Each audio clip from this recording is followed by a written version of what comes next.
Préparez-vous à une révolution intérieure, 10 principes stoïciens qui vont tout changer. Salut à tous, c'est Cristino.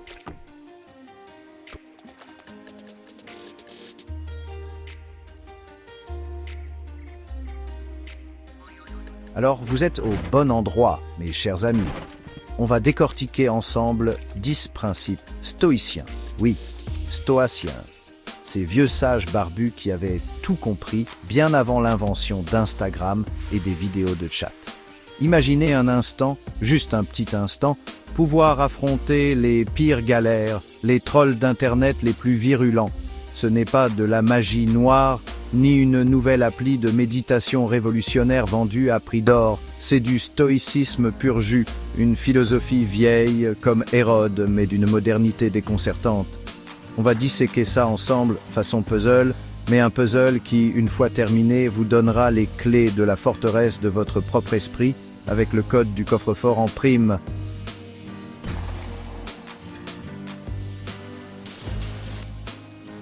Ce que vous allez découvrir dans les prochaines minutes pourrait bien être le cheat code de la vie que vous cherchiez désespérément depuis que vous avez compris que l'âge adulte, c'était pas exactement comme dans les pubs.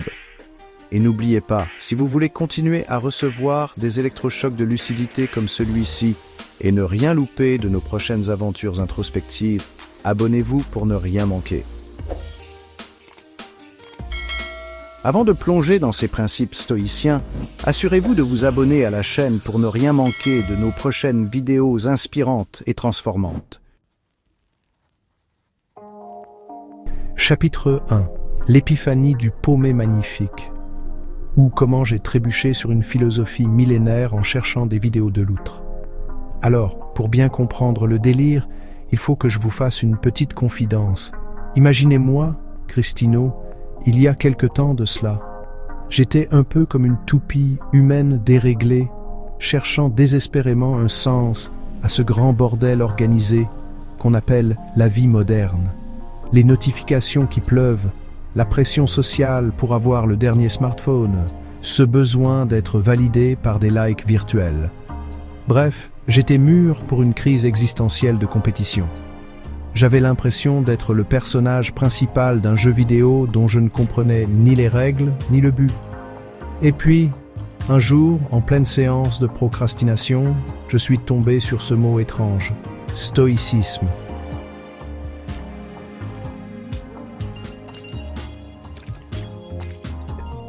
Des noms qui sonnaient comme des boss de fin de niveau dans un RPG, mais qui parlaient un langage pertinent pour mes angoisses modernes.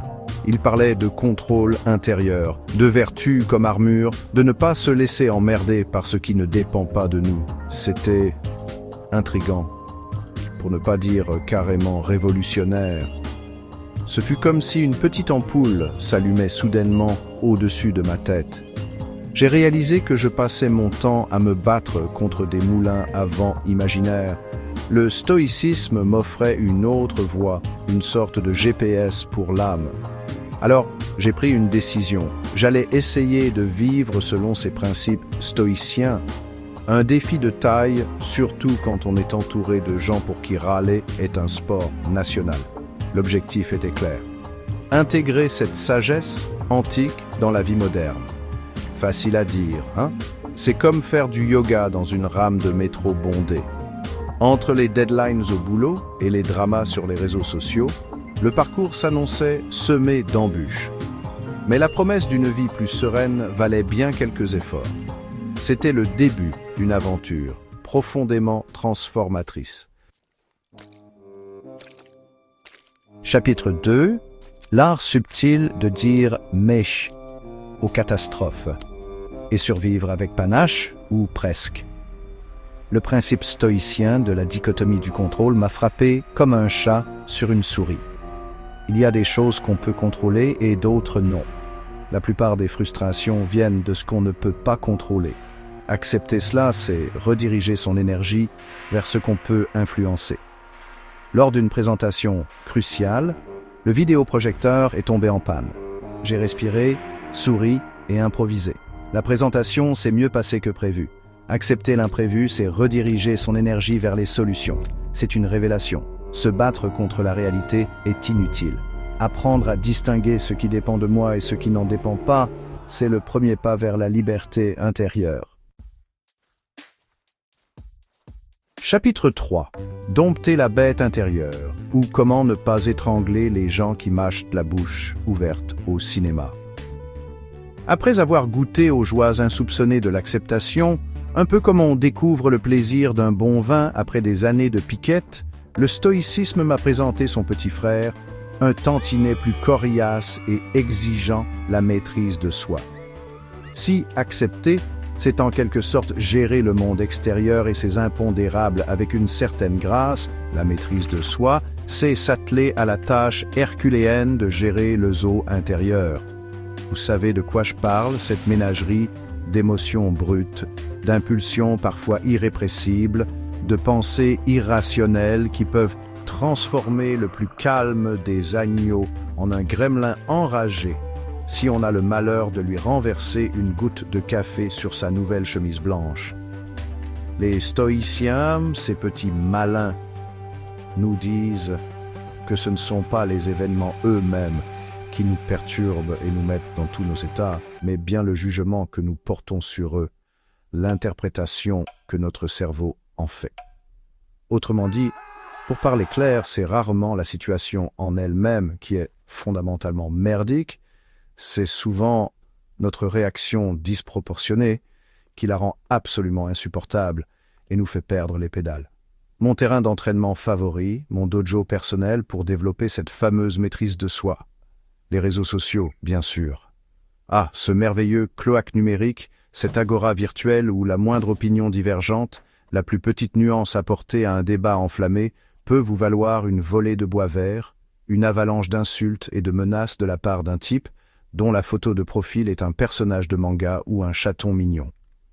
Avant, j'avoue, je passais des heures, des journées entières parfois, à répondre du tac au tac, à m'énerver comme un pou, à essayer de prouver par A plus B que j'avais raison et que l'autre était un crétin fini doublé d'un ignare patenté. Résultat des courses, une tension artérielle qui flirtait avec les sommets himalayens, une perte de temps considérable que j'aurais pu employer à des activités plus constructives, comme classer mes chaussettes par couleur, et une humeur de dog allemand à qui on aurait volé son nonos préféré. Bref, j'étais le roi des cons, mais un roi des cons avec une excellente connexion Internet et une répartie de plus en plus aigrie. Avec le stoïcisme comme nouvelle boussole, j'ai commencé à aborder ces provocations en ligne, ces appâts à trolls, d'une manière radicalement différente. Au lieu de réagir au quart de tour comme un taureau devant un chiffon rouge, je prenais une pause, la fameuse, la sacro-sainte pause stoïcienne, un petit temps mort mental. Je me demandais intérieurement, avec le plus de calme possible, « Christino, mon vieux, est-ce que répondre à cet anonyme au pseudo improbable va réellement améliorer ta vie ? Est-ce que ça va contribuer à rendre le monde meilleur, plus juste, plus harmonieux ? Est-ce que, par le plus grand des hasards, ça va te faire gagner au loto ou te faire repousser les cheveux ? La réponse, vous vous en doutez, était généralement un triple non retentissant, accompagné d'un petit rire intérieur face à l'absurdité de la situation. Alors, j'apprenais, non sans effort, au début, à ignorer, à bloquer sans état d'âme, ou parfois même, comble du raffinement et de la malice stoïcienne, à répondre avec une pointe d'humour détachée, une petite phrase bien sentie qui dit Chapitre 4. Jouet collectif. Même quand l'arbitre est vendu, la justice stoïcienne pour les nuls en droit naturel. Le stoïcisme, ce n'est pas juste une quête égocentrique du bien-être personnel. Un des piliers centraux, c'est la vertu. Parmi les 4 vertus cardinales stoïciennes, la sagesse, le courage, la tempérance, il y a la justice. Nous sommes tous des citoyens du monde, interconnectés comme les pièces d'un puzzle cosmique. Agir avec justice, c'est traiter les autres avec équité, respect et bienveillance universelle, même quand c'est inconfortable ou difficile. Un exemple concret ? Au travail, il y avait ce collègue, appelons-le Kevin. Kevin avait la fâcheuse tendance à s'approprier les idées des autres. L'ancien moi aurait ruminé sa colère, mais le moi stoïcien à tenter une approche plus réfléchie. J'ai parlé à Kevin calmement, en privé.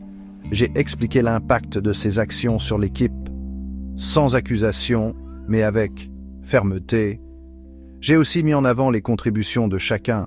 La justice stoïcienne, c'est faire ce qui est juste, même quand c'est difficile.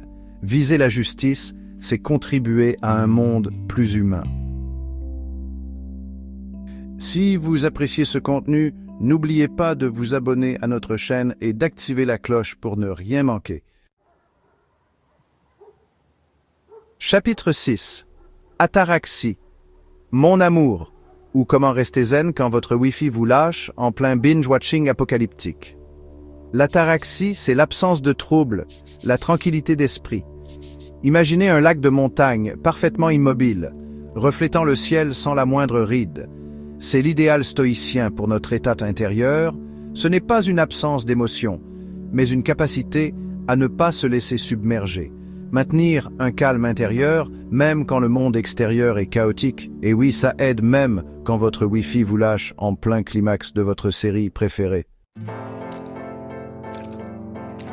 Dans notre société de consommation effrénée, où l'on nous serine à longueur de journée à travers des publicités toujours plus sophistiquées et des influenceurs toujours plus parfaits, qu'il faut posséder plus, toujours plus, pour être plus heureux, plus désirable, plus accompli.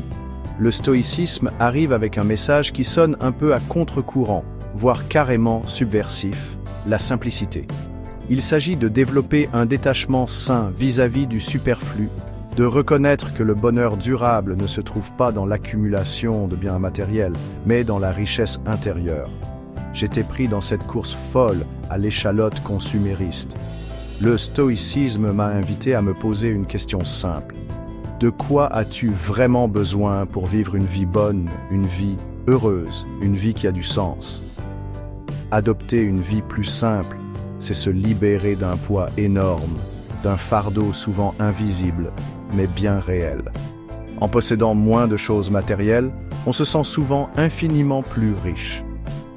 Une richesse qui ne se mesure pas en euros sur un compte en banque, mais en sérénité, en liberté et en joie de vivre. Chapitre 8. Dire merci à la vie, même quand elle vous envoie des moustiques tigres et des factures salées.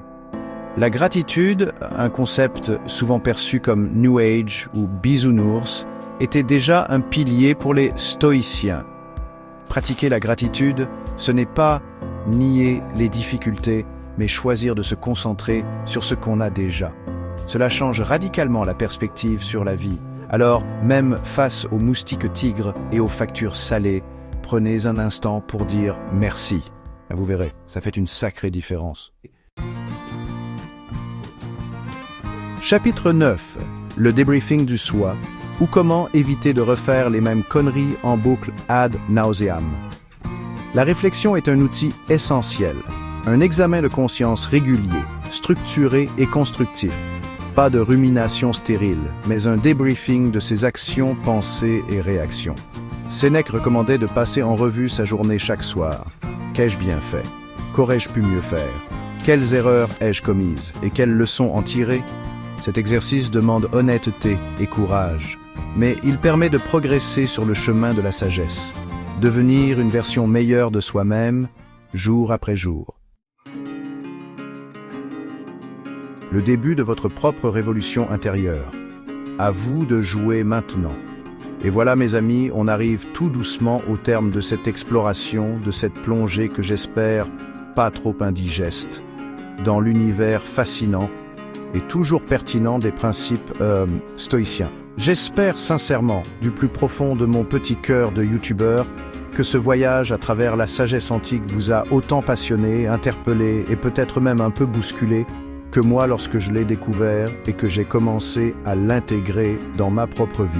Ce ne sont pas juste des concepts abstraits réservés à une élite intellectuelle barbante, mais de véritables outils pratiques, des leviers puissants pour sculpter activement une vie plus résiliente, face aux coups durs, plus sereine face à l'incertitude et plus significative dans ses aspirations.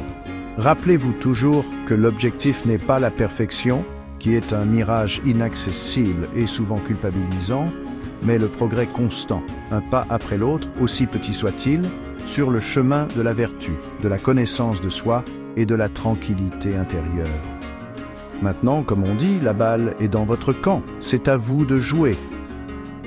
Ces principes, aussi beaux et inspirants soient-ils sur le papier ou à l'écran, ne prendront réellement vie et ne produiront leurs effets bénéfiques que si vous décidez de les mettre en pratique, de les expérimenter concrètement dans le laboratoire de votre quotidien.